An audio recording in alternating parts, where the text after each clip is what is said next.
Hola muchachos, bienvenidos a clase. Hoy vamos a ver comparación entre diferentes algoritmos de agrupación, ¿vale? Si recuerdan, la clase pasada vimos K-means. Resulta que K-means es solo uno de los tantos algoritmos que hay para hacer clustering y en particular K-means, la ecuación de costos, lleva a una partición del espacio en algo que llamamos particiones de Voronoi, que también son muy útiles, pero no resuelven todos los problemas. Entonces vamos a ver los algoritmos más conocidos de clustering, los más usados en la práctica, para que vean las cualidades que tienen cada uno. ¿Mucho? Va, entonces yo voy a ir pasando el código, lo voy a ir explicando, ustedes pueden pausar para ir reproduciendo el mismo, ¿no? Vamos a importar paquetes como siempre, NumPy, Matplotlib, porque vamos a dibujar, y de scikit-learn vamos a importar el paquete cluster que tiene todos los algoritmos de clustering, datasets, porque vamos a crear algunos datasets de pruebas. Mixture, una de las técnicas de clustering viene de este paquete, ¿vale? Que son las mezclas gaussianas. Y métricas, vamos ahora, hoy sí a hacer una métrica para ver qué también se comporta nuestro algoritmo. Recuerden que en comparación a los algoritmos supervisados, en los algoritmos no supervisados no tenemos métricas tan confiables. De hecho, en reducción de la dimensionalidad ya lo vimos. En clustering sí existen varias métricas, pero igual no nos dan tanta confianza como las técnicas supervisadas.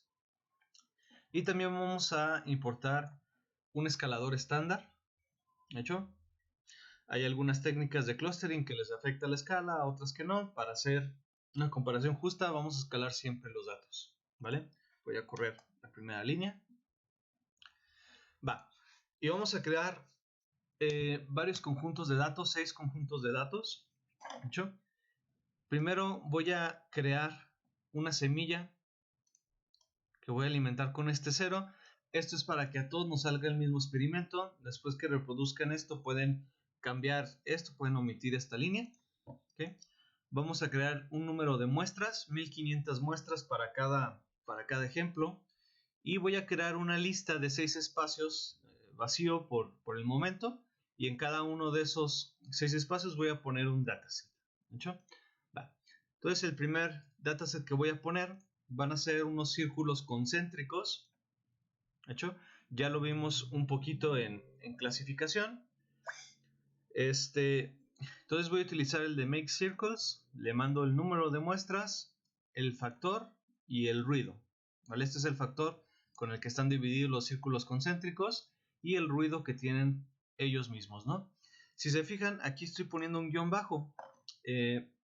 Por default, esta función me manda los puntos en X y los puntos en Y, es decir, sus etiquetas deseadas.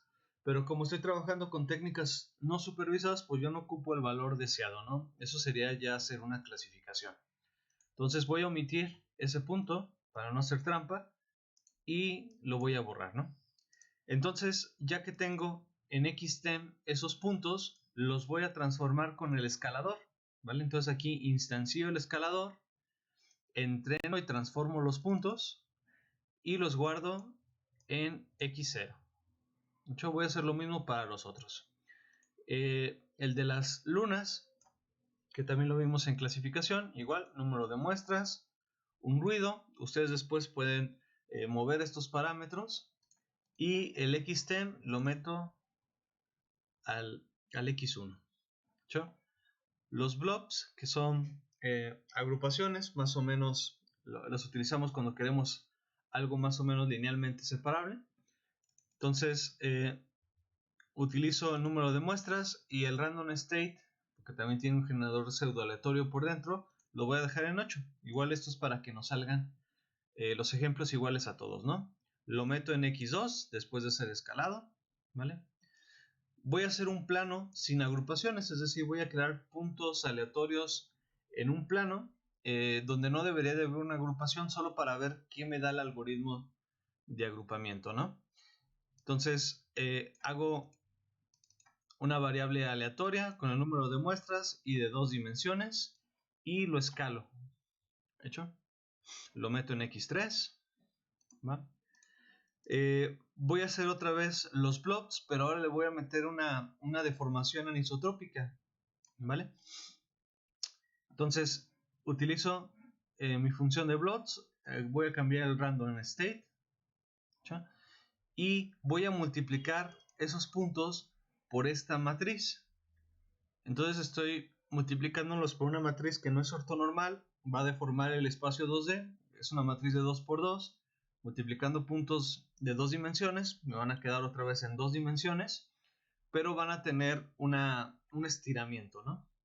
¿Sí? Ahorita lo vamos a ver. Los escalo, ¿ok?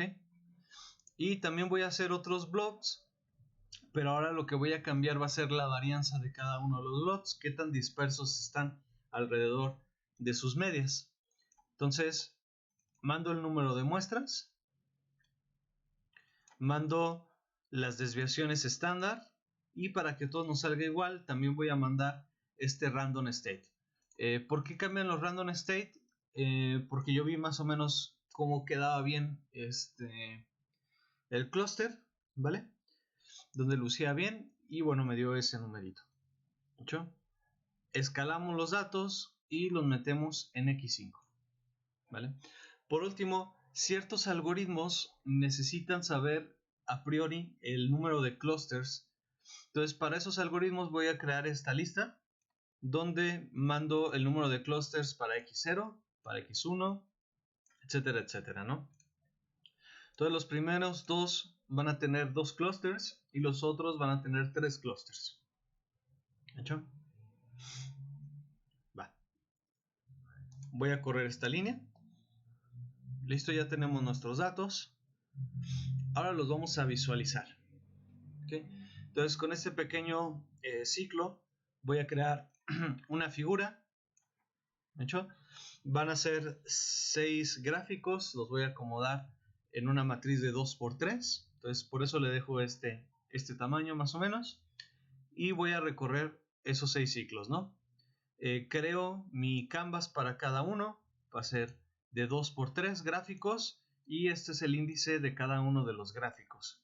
Entonces voy a hacer un scatter de los puntos en el gráfico Y, en el problema Y, agarrando la primera dimensión y la segunda dimensión, ¿vale? Todos nuestros problemas son de 2 dimensiones. Esto es para poder graficarlos. Bueno, y aquí los pueden ver. Entonces tenemos los círculos concéntricos en el primero, ¿sí? Las medias lunas en el segundo, ¿okay? Los blobs sin ninguna alteración en el tercero. El cuarto es un plano. Se fijan, aquí no hay ningún clúster, no hay ninguna agrupación. Pero de todos modos es interesante ver qué nos da los algoritmos. El quinto es los blobs, pero con una deformación anisotrópica. Se fijan, es el mismo que el tercero, más o menos. O sea, son 3 conjuntillos, nada más que con esa matriz que le puse, tuvieron una rotación y un estiramiento. ¿Sí?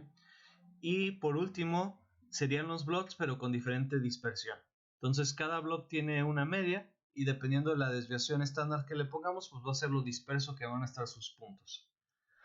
Entonces, esto lo ponemos así porque hay muchos procesos en la naturaleza que tienen alto ruido y los puntos se ven muy dispersos, ¿no? ¿Sí? Va. ¿Qué sigue? Pues vamos a utilizar estos mismos gráficos con nuestros algoritmos de clustering. ¿Sí? Vale. Bien, entonces este algoritmito que les pongo aquí, más o menos lo vamos a reproducir para cada técnica que vamos a ver, o para cada técnica que ustedes quieran probar. Si se fijan, empiezo declarando una Y, que van a ser las clases que me va a aventar la técnica de clustering. Ojo aquí un poquito con los tecnicismos. Igual les decimos clases porque son cosas discretas, pero no es un problema de clasificación, porque cada vez que yo corro este algoritmo las clases pueden permutar. Es la diferencia entre agrupamiento y clases, ¿no? En clasificación nosotros sabemos, como es supervisado, a qué clase debe de ir cada punto, y es lo que entrenamos. Pero en clustering depende mucho de cómo se inicialice la clase que nos dé. El chiste es que siempre puntos que permanezcan a la misma clase los va a agrupar en el mismo clúster. ¿Hecho? Entonces en Y voy a guardar las etiquetas de las clases donde me dice el clúster que cae. ¿Hecho? Voy a hacer un ciclo, ¿vale? Donde C va a ser la clase, es esta lista que yo declaré, ¿vale? Para saber cuántas clases va a tener ese clúster. Y también voy a iterar X, que X también es una lista de 6, donde cada elemento es uno de los problemas. ¿Sí? Entonces voy a empezar con K-means, el que ya habíamos visto en la clase pasada. Voy a crear el modelo, entonces de clúster, creo K-means, el número de clústeres va a ser igual a C, ¿vale? K-means es una técnica que necesitamos saber el número de agrupaciones. Entreno el modelo, es no supervisado, solo ocupo la X. ¿Sí? Una vez que está entrenado el modelo, hay dos formas de sacar las etiquetas. Hay algunos modelos que tienen este atributo labels, ¿vale? Y hay otros que no guardan las etiquetas de los puntos que nosotros entrenamos. Y para eso tenemos que hacer un predict como lo hemos hecho normalmente. ¿Hecho? Entonces recuerden esta función, pregunta si el modelo tiene este atributo. Si lo tiene, Y vamos a guardar las etiquetas que han salido. Y si no, vamos a hacer un predict y guardamos las etiquetas, ¿vale? Esto es muy parecido cuando hicimos la comparación de los clasificadores, que había dos formas en que los clasificadores nos aventaban los datos, ¿vale? Y por último voy a hacer algo muy parecido a este algoritmito para dibujar, pero ahora voy a dibujar también cambiando el color según la clase que me dieron. Entonces voy a crear mi figura, le voy a poner el título de K-means, ¿sí? Y voy a hacer un ciclo de 6. Me dirijo a cada uno de los ejes y voy a hacer un scatter. Se fijan, este es igualito, lo único que cambia es el color. El color lo voy a dar según cada uno de los puntos. ¿Hecho? Bien. Les dejo ahí el código por si quieren pausar y reproducirlo. Voy a correrlo. ¿Vale? Y ahora vamos a ver K-means qué resultados me da. ¿Hecho?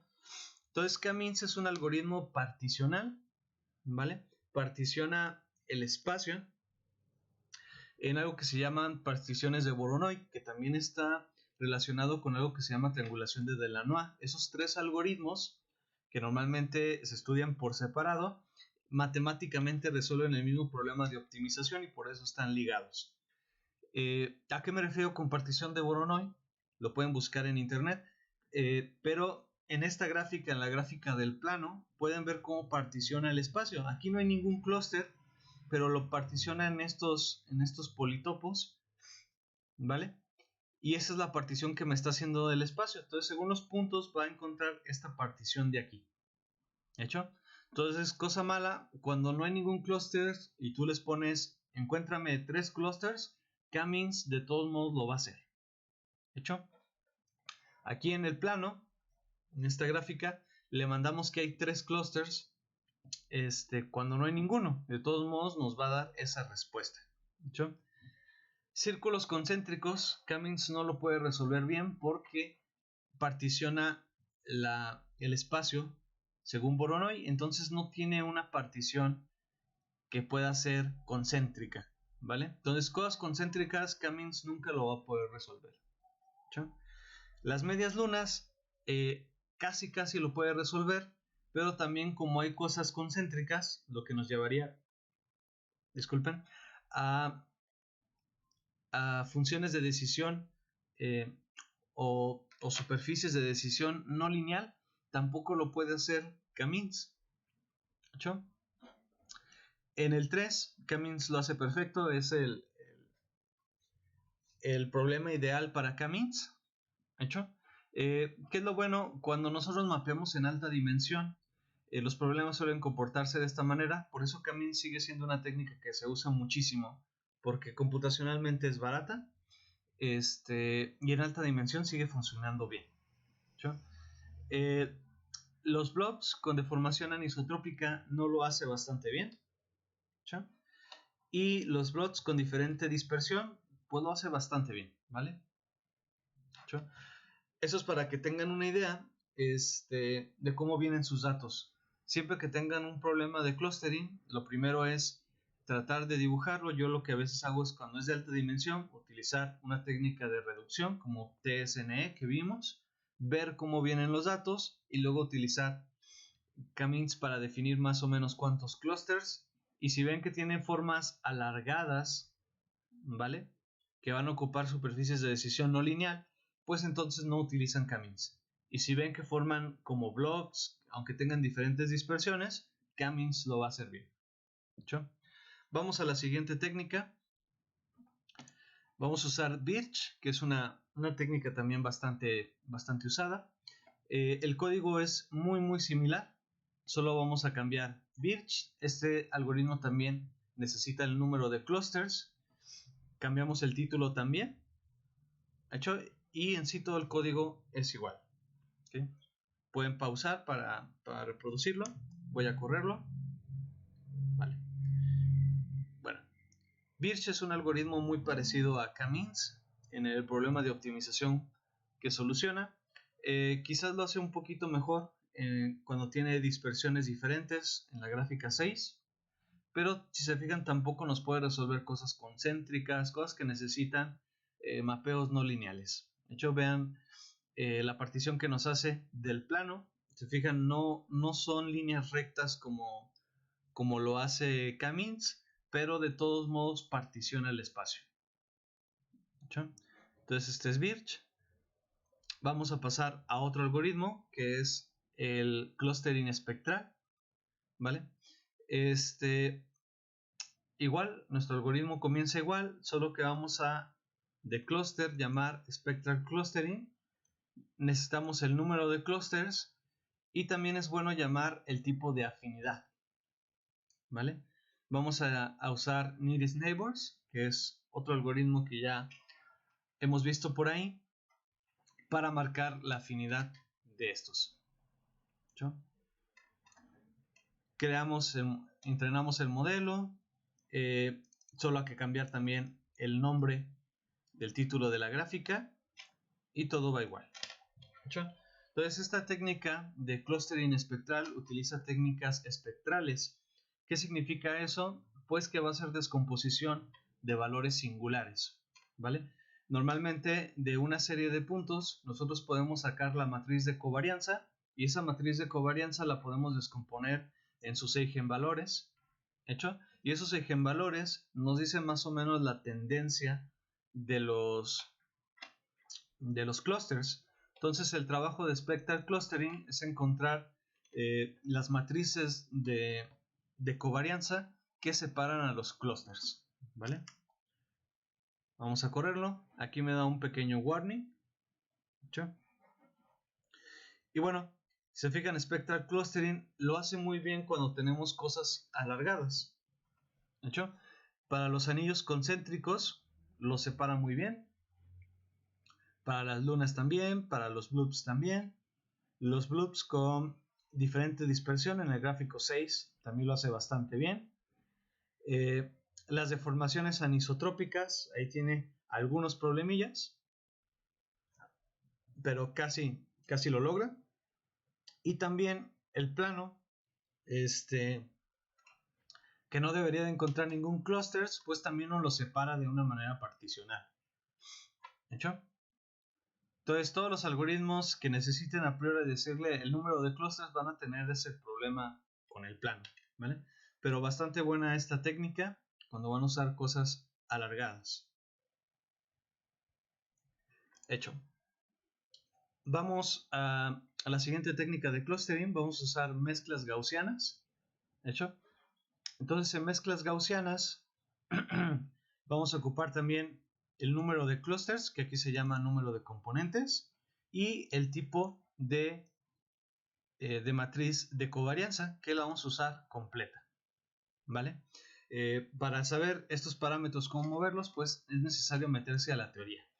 Esta teoría también tiene que ver mucho con la partición espectral. ¿Qué pasa? Hay una relación entre las matrices de covarianza y algo que se llama elipse de covarianza. Y la elipse de covarianza modela también una función gaussiana multivariada. Entonces, estas técnicas en su matemática son más o menos lo mismo. Mezclas gaussianas es una técnica muy usada en procesamiento de audio. Por ejemplo, con estas técnicas pueden separar diferentes voces y problemas parecidos, ¿no? Entonces, lo que hace es que cada uno de los clústeres nos lo va a modelar con una función de probabilidad gaussiana bivariada en este caso porque son dos componentes y nos la va a separar de las otras funciones. ¿Hecho? Voy a correr esto. Vale. Bien, entonces como pueden ver aquí no lo hizo bien en los círculos concéntricos ni en las lunas, pero sí lo hace bien en los blobs y sorprendentemente lo hace bien en los blobs anisotrópicos, al contrario de las otras técnicas. Entonces, cada técnica tiene sus pros y sus contras. En estos 6 datasets que son más o menos representativos, pues ustedes pueden orientarse de cuál técnica elegir. ¿Va? Bien, vamos a la siguiente técnica.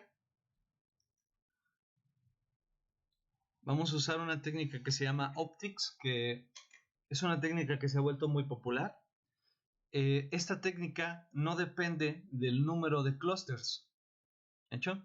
Entonces, voy a crear mi ciclo igual. Voy a instanciar con cluster.optics el objeto. Y se fijan, aquí no voy a mandar el número de clusters, voy a mandar un número mínimo de muestras. Es decir, yo quiero que un clúster tenga por lo menos 20 puntos. ¿Hecho? Voy a mandar este parámetro chi que viene de la letra griega. Esto ya nos está hablando que por dentro va a utilizar una distribución chi cuadrada, ¿vale? Si recuerdan sus clases de probabilidad. Entonces la chi cuadrada es una distribución de probabilidad que se utiliza para pruebas de sensibilidad. ¿Hecho? Es más o menos una distribución normal, pero con un sesgo. ¿Okay? Entonces, al contrario de las técnicas anteriores, las funciones de probabilidad que usa pueden ser sesgadas. Y también mandamos el mínimo del tamaño del clúster, que es un proporcional. Entonces, por lo menos, un clúster debe de tener el 10% de los datos. ¿Hecho? Entonces necesitamos esos 3 datos, esos 3 parámetros para que sirva nuestro algoritmo, pero si se fijan no necesitamos el número de clusters. Entonces, si el algoritmo detecta que hay más clusters, nos va a dar más clusters, ¿hecho?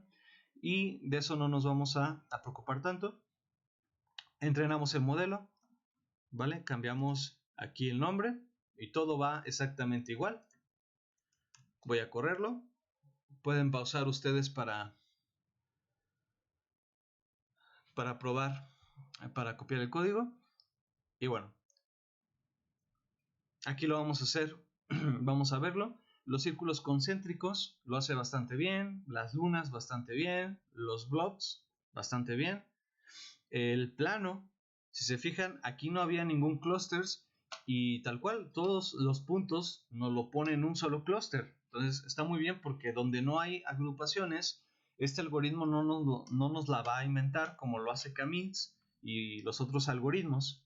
Entonces eso es una propiedad muy buena porque cuando uno no sabe a priori el número de clusters que quiere encontrar, pues este algoritmo no nos va a echar mentiras, no nos va a inventar ese número de clusters. ¿Okay?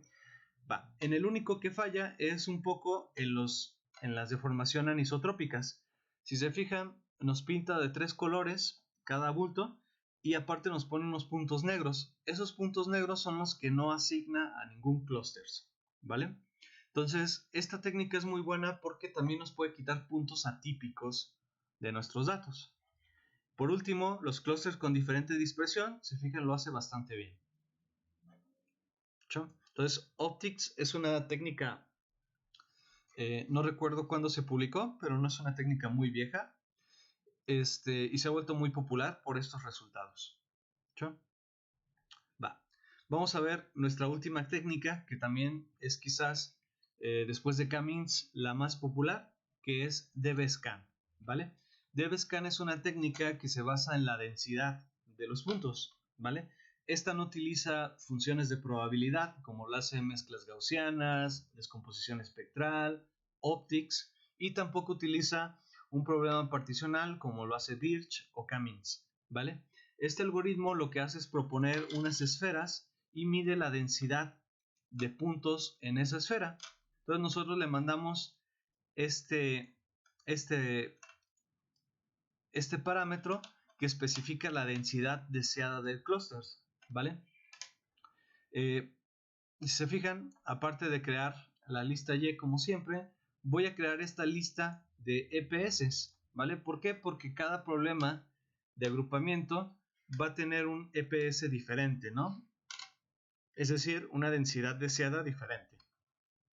Entonces voy a hacer mi ciclo for, voy a recorrer tres cosas, ¿vale?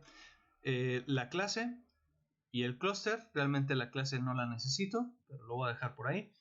Entonces de clúster voy a crear mi devscan y le voy a mandar ese parámetro EPS, ¿vale? Entreno mi modelo, ¿vale? Saco las etiquetas y renombro aquí devscan. ¿Ya? Les dejo ahí el código por si quieren pausar. Voy a correrlo. Bien. Y bueno, devscan tiene estos resultados. Como es una técnica que se basa en densidad y no en el número de clusters, es interesante, vean en el plano, tiene el mismo procedimiento que Optics y no nos inventa clusters donde no hay, ¿vale? Círculos concéntricos, las lunas, lo hace muy bien, quiere decir que lo va a hacer bien para clusters que sean alargados, ¿sí? En los blobs también lo puede hacer muy bien. En el anisotrópico hay unos puntos que no asigna, al igual que Optics, pero si se fijan no lo hace tan bien cuando las dispersiones son diferentes. En la gráfica 6, donde tenemos blobs con diferentes dispersiones, ¿vale? Aquí lo agrupó todo en uno mismo. Esto depende altamente del parámetro que ustedes le pongan. Aquí yo le puse 0.18, si lo cambian puede que cambie esto, ¿vale? Entonces devscan es una técnica basada en densidad de los puntos y por eso se comporta muy diferente a todas las otras técnicas que vimos antes, ¿no? Hoy en día las más populares pues sería K-means, que sigue siendo muy popular, sobre todo en Big Data. devscan, Optics está ganando mucho prestigio también. Y bueno, las técnicas de mezclas gaussianas tienen sus problemas donde son las mejores. Igual las técnicas espectrales. ¿Sí? Va, muchachos. Entonces, cualquier duda, me lo ponen en los comentarios. Ahí les dejo esa práctica nueva.